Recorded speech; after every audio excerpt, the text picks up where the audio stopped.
Je vous lis dans l'Évangile de Jean, le chapitre 12, les versets 1 à 7. 6 jours avant la Pâque, Jésus arriva à Béthanie où était Lazare, qu'il avait ressuscité des morts. Là, on lui fit un souper. Marthe servait, et Lazare était un de ceux qui se trouvaient à table avec lui. Marie, ayant pris une livre d'un parfum de nard pur, de grand prix, oignit les pieds de Jésus. Et elle lui essuya les pieds avec ses cheveux, et la maison fut remplie de l'odeur du parfum. Un des disciples, Judas Iscariote, fils de Simon, celui qui devait le livrer, dit : « Pourquoi n'a-t-on pas vendu ce parfum 300 deniers pour les donner aux pauvres ?» Il disait cela, non qu'il se mettait en peine des pauvres, mais parce qu'il était voleur, et que tenant la bourse, il prenait ce qu'on y mettait. Mais Jésus dit : « Laisse-la garder ce parfum pour le jour de ma sépulture. Vous avez toujours les pauvres avec vous, mais vous ne m'avez pas toujours. » Nous nous trouvons avec ce geste de Marie face à une scène un peu folle. Elle verse sur Jésus un parfum qui vaut 1 année de salaire, et elle le verse sur ses pieds. Il était possible, en signe d'accueil, de mettre du parfum sur la tête des convives, mais pas sur leurs pieds. Enfin, elle les essuie, ses pieds, avec ses cheveux, alors qu'il était inconvenant à l'époque pour une femme de ne faire rien que de détacher ses cheveux. À quoi comparer cette scène aujourd'hui ?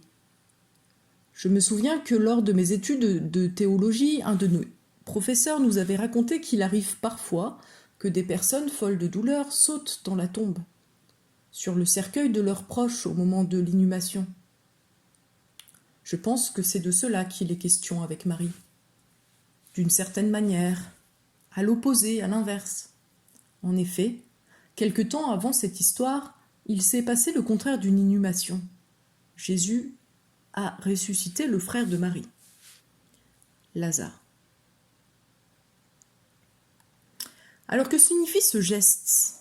Il signifie une reconnaissance, je le pense, que les mots ne peuvent exprimer. Reconnaissance pour ce que Jésus a concrètement fait, pour Marie et pour sa sœur Marthe. Reconnaissance pour la résurrection de Lazare qui vient de se produire. Jésus a donné à Lazare de sortir du tombeau. Reconnaissance aussi, et plus profondément, de qui est Jésus.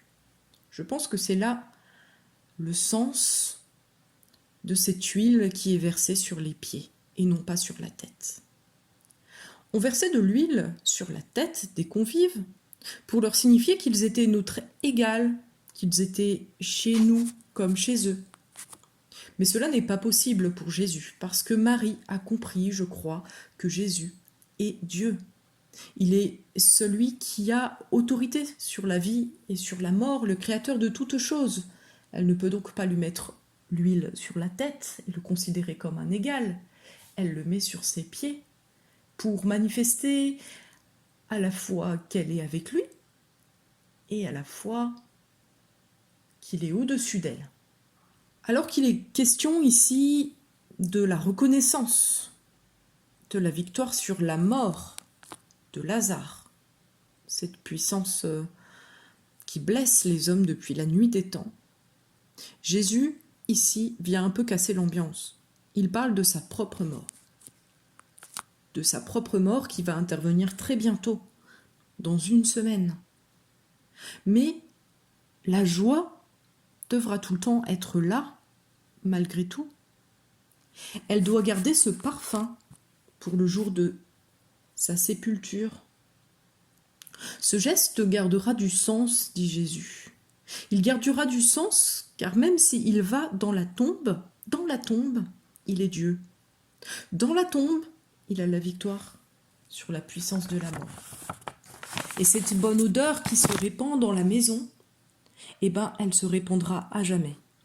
C'est la bonne odeur de la victoire de Dieu sur la mort.